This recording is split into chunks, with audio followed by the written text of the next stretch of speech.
Well, that was an episode of television.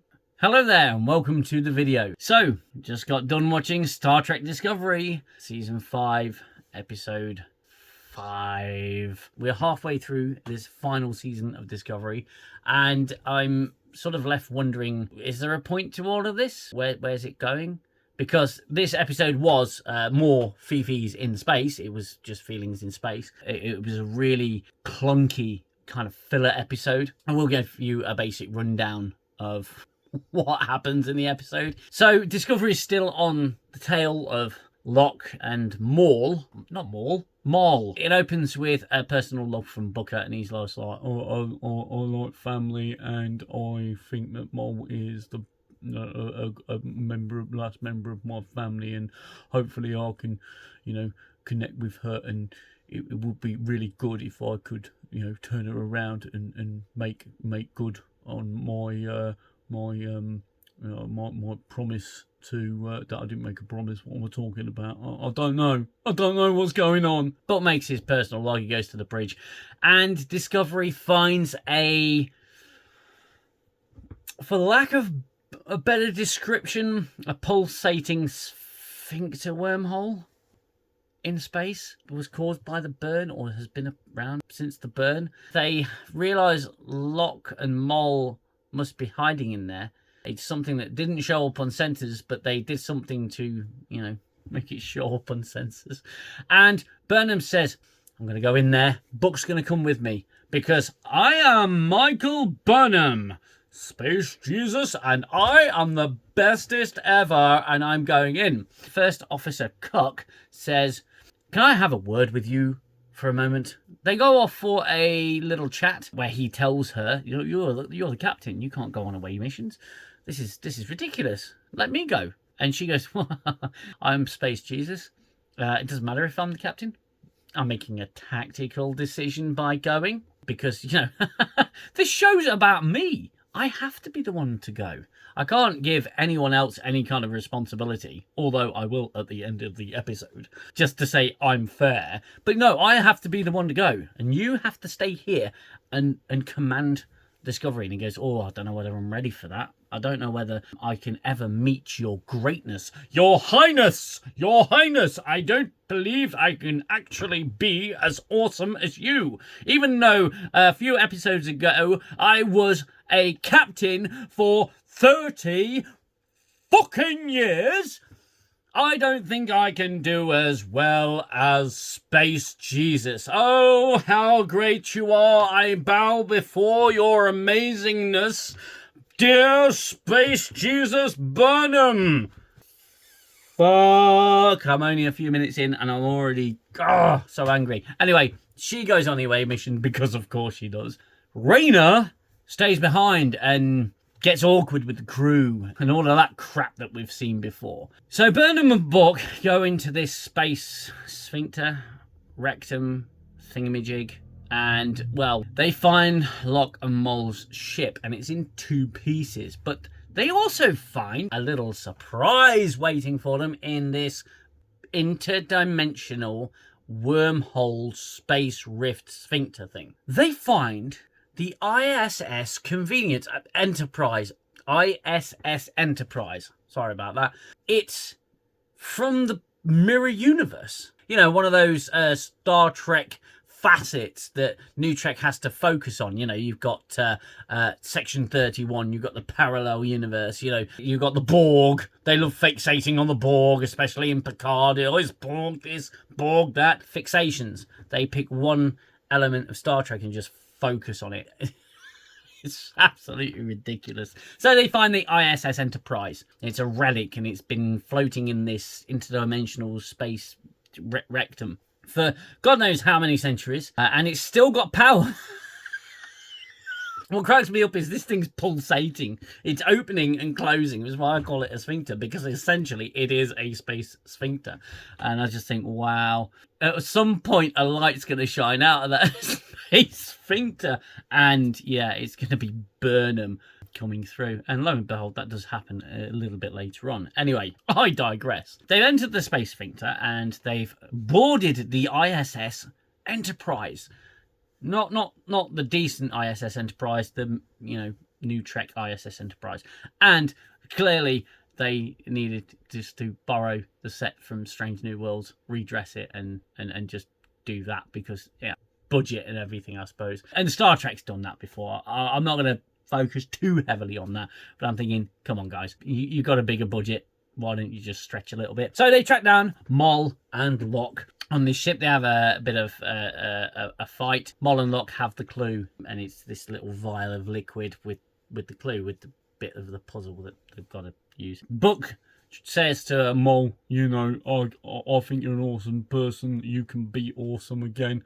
All you've got to do is just stop and go to prison, and everything will be fine. It's not a problem. What happened? What made you this way? And Burnham goes, yeah, what made you this way? Tell us about your tragic backstory. As nutrek does with everything, just tells us about the tragic backstory. We go back to Mol's past and how she meets Locke, and they fall in love in like 30 seconds. There's one scene where she's on the Breen ship, and I'll get to the Breen in a moment. She's on the Breen ship. She's brought them some dilithium. It's contaminated, or they think it's contaminated. She manages to convince one of the royal family, which happens to be Locke, to start some kind of affair with her and reveal himself and obviously his Breen, and that to reveal what the Breen looked like in New Trek, because that's not what the Breen looked like in Old Trek, because we never really saw what the Breen looked like. But New Trek's a separate thing, and I don't care what people say, it is a separate universe. No matter how they try to play it, it's not convincing at all. She convinces Locke to turn on his own people. They cut back to the ISS Enterprise. There's a bit more talking which goes on, and then they flash back, and suddenly they're like madly and deeply in love. It's almost felt like exactly the same scene just 5 minutes later. It could have been an entirely different time. She'd gone away, he sort of thought about it, and then come back and he goes, oh, I love you and everything, and she's convinced him to remove his helmet and expose what the Breen in this universe looked like. And the entire scene felt really cheap, really stupid, and completely unearned. It was ridiculous. It flashes forward, flashes back all the time, and I was pretty much at this point just completely uninterested in them shooting at each other and having a big pew battle. One of them hits a console, and force fields conveniently go up in the only two exits in the sickbay. Mol and Booker, again conveniently, the only ones trapped on the outside of sickbay, where Space Jesus and Locke are trapped inside, and they continue to point faces at each other. They realise that they've got to work together to get out of the situation, and that's Booker's chance to reach Mol. More silliness ensues. Eventually, it really is pointless me going through the rest of the back and forth between these lot, because it is literally just Booker going, oh, I knew your father, he was my mentor, and her going, well, I didn't like my father because he was a shit dad, and all of that crap, and I couldn't be more uninterested at this point. One of the flashbacks is Locke turning on his uncle and his family and shooting the guards, and then shooting his uncle in the shoulder, and he has like this death bounty on him for that reason. And each one of the flashback scenes took place in exactly the same place. The cargo deck of this Breen ship. Yeah, that was hilarious. Whilst Mol and Booker are trying to get the force fields down or whatever, blow the ship up, and not doing a very good job of it, Locke and Burnham have a fight. Locke gets impaled because Space Jesus flipped him and he fell on his own knife because he's useless, and he's just such a weak person. He's unbelievable. He's so funny. Booker and Mol come back to sick bay. Mol gets pissed off at them because Locke has been impaled on his own knife, and oh god, I'm as uninterested talking about it as I was with the episode, so bear with me. The crux of it is Burnham and Buck have to maneuver the ISS Enterprise out of the giant space sphincter. Fires this tractor beam, pulsating tractor beam, out of the giant glowing space sphincter. Rayner decodes the message and wants to widen the...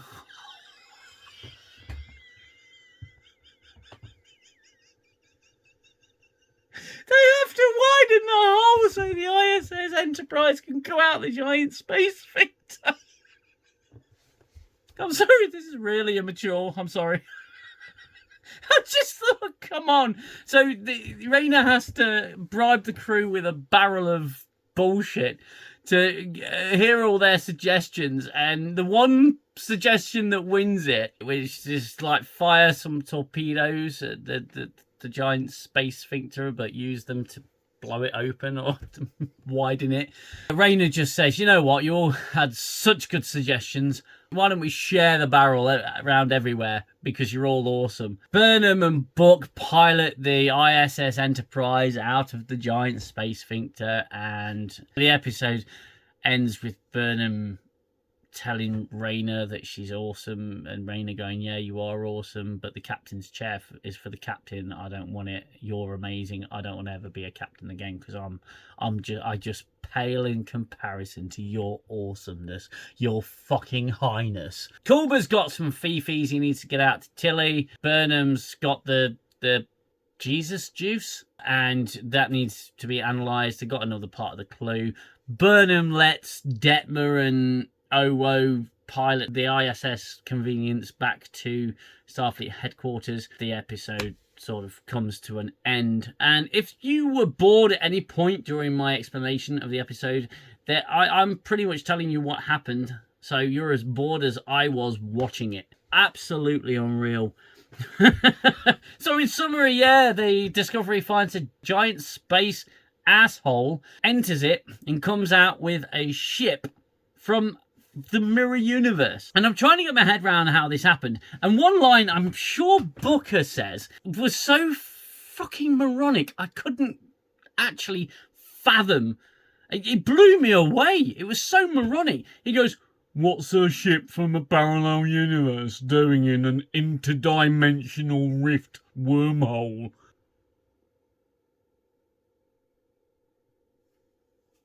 Oh, gee, let me think about that for a second. Fucking moron. Idiot. Interdimensional wormhole. Parallel universes. Absolutely ridiculous. So this entire episode was, as I say, just more filler and a backstory to two characters I could not give two shits about. Seriously. Oh, those characters are so terrible. They've managed to escape the ISS Enterprise in a warp-capable medical emergency escape pod, which is, on the face of it, isn't actually a bad idea, being warp-capable. But again, more convenient. So they bugger off, and Burnham goes, we'll find them. And that's the crux of the episode. That's what it was. Genuinely, it was bizarre. It was just pointless. And, you know, Rayner's not a great character anymore. He's been completely discoverified. He's now licking the boots of space cheese.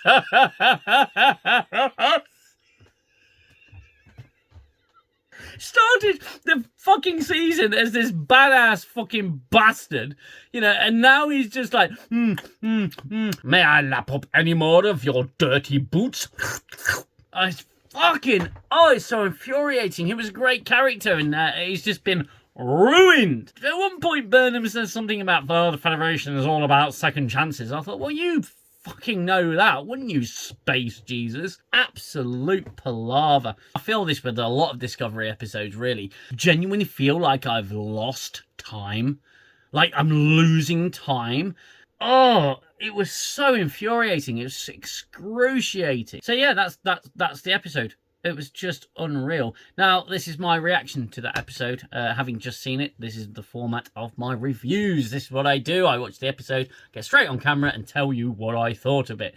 If you want a little bit more detail, as most of you will know, I do a live stream on Friday nights. It's called An Evening in 10 Forward, where myself and some guests go through the episode, explore it a little deeper. I don't know how really we're going to handle tomorrow, where we'll be going a little bit deeper into a story about a giant space sphincter.